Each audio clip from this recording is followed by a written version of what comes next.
इस आयोजन के लिए मैं हृदयपूर्वक आदरणीय राकेश जी और उनकी टीम को धन्यवाद देता हूँ। और मैं एक बात जानता हूँ, क्योंकि मैं जोधपुर से आता हूँ, जोधपुर का प्रतिनिधि हूँ, और मेरे शहर की पहचान जो है वो हैंडीक्राफ्ट सिटी के नाम पे है। आज पूरी दुनिया में जोधपुर की ख्याति हस्तशिल्प को लेकर के, और इसके अतिरिक्त भी जोधपुर के अलावा देश भर के जितने शहरों से, जिन राज्यों से हमारा क्राफ्ट जो है पूरी दुनिया में अपनी अलग अलग जगह पहचान बना रहा है। उसमें अनेक लोगों की भूमिका होगी, अनेक लोगों का श्रम उसके साथ में जुड़ा होगा। लाखों की संख्या में ऐसे लोग होंगे जिन्होंने पीढ़ी परंपरा से कई नए काम सीखे होंगे, जिस काम को वो आज धीरे धीरे आगे बढ़ा रहे होंगे। अनेक ऐसे लोग होंगे जिन्होंने अपने विजन से, अपने हुनर से, अपने परिश्रम से कुछ नया करना सीखा होगा, किसी आर्ट को जो है, किसी क्राफ्ट को डेवलप किया होगा, उसके लिए मार्केट को डेवलप किया होगा। लेकिन हॉलिस्टिकली इंटीग्रेट करके अगर हिंदुस्तान के क्राफ्ट को, हिंदुस्तान के हस्तशिल्प को विश्व स्तर पर पहचान दिलाने में किसी एक व्यक्ति की बड़ी भूमिका थी, तो वो राकेश जी। और मैं विश्वास के साथ में एक बात और कह सकता हूँ, क्योंकि कोई व्यक्ति,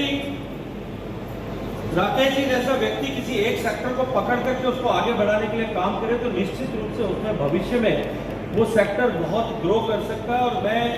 इसी दृष्टिकोण से कहता हूँ कि जिस तरह से टूरिज्म में, टूरिज्म की भारत में संभावनाएं हैं, और आने वाले समय में जो पोटेंशियल मैं अनुभव कर सकता हूँ, और सरकार के लिए जिस तरह की प्रायोरिटी इस सेक्टर में है, भारत में जिस तरह की अपॉर्चुनिटीज इस सेक्टर में है, कि टूरिज्म को लेकर के जितनी तरह के आकर्षण दुनिया में हो सकते हैं, मैं आप सबको एक बार फिर आप सबका धन्यवाद करते हुए राकेश जी का अभिनंदन करता हूं कि उन्होंने इतना बड़ा आयोजन किया।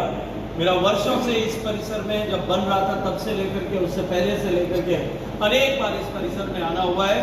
और मैं जब भी यहाँ आता हूँ तब कुछ न कुछ यहाँ नया देखने को और मुझे नया अनुभव प्राप्त होता है। बहुत सारी शुभकामनाएं देते हुए इस एक्सपो के माध्यम से हम टूरिज्म सेक्टर को और आगे बढ़ा सकें, हम इवेंट्स के सेक्टर को, माइस के सेक्टर को और स्ट्रेंथन कर सकें, और भारत को एक पेरेनियल जो है वो पेरेनियल स्टेशन के रूप में डेवलप कर सकें। क्योंकि आज भारत की चुनौती है, हमारे टूरिज्म सेक्टर की भी चुनौती है कि हमारे यहाँ टूरिज्म जो है वो सीजनल हो, उसको हम कैसे साल भर चलने वाला टूरिज्म कैसे बना सकते हैं, इस पर भी विचार करने की आवश्यकता है। और इसमें हमारे इवेंट और mice can play a vital role into bridging this gap of the between the seasons. इस सब के लिए हम सब मिलकर के आगे काम करेंगे। इस संकल्प के साथ में आप सबको हृदयपूर्वक एक बार फिर धन्यवाद करता हूँ, बधाई देता हूँ।